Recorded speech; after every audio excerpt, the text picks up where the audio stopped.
धर्मराज जी की कहानी। दो सेठानियाँ थी। एक के घर में धन बहुत था, पर वह मन से बहुत कंजूस थी।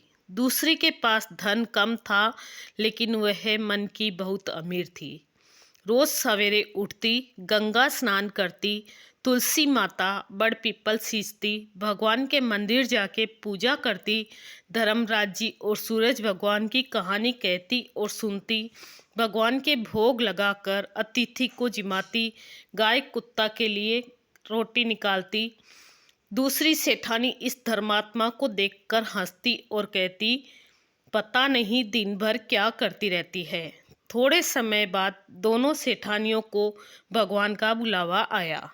धर्मात्मा सेठानी के तो यमराज ने विमान भेजा और दूसरी को दूत मारते हुए ले गए। रास्ते में सेठानी बोली, मुझे भूख लगी है, तो दूत बोले, किसी को कुछ दिया होगा तो मिलेगा। फिर थोड़ी देर बाद बोली, मुझे प्यास लगी है। फिर दूत बोले, किसी को पानी पिलाया होगा तो मिलेगा।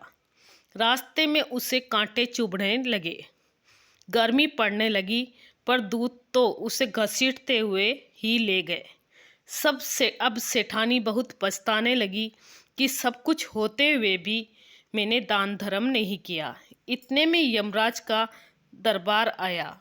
धर्मात्मा बुढ़िया को भगवान के पास सिंहासन मिला।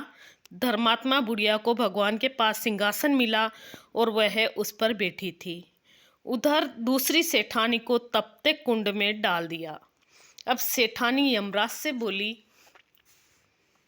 मुझे 1.25 पहर का जीवन दे दो, मैं वापस आकर दंड भोग लूँगी।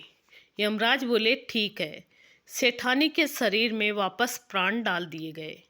संसार में आते ही पंडितों को बुलाकर सेठानी ने धर्मराज की कथा सुनी, सब तरह से दान धर्म किया। इतने में समय पूरा हो गया। अब के बार विमान आया। 1.25 पहर के दान धर्म से सेठानी को स्वर्ग मिला। धर्मराज जी ने सेठानी पर कृपा करी, वैसी सब पर करना। धर्मराज जी की कहानी। जय श्री कृष्ण।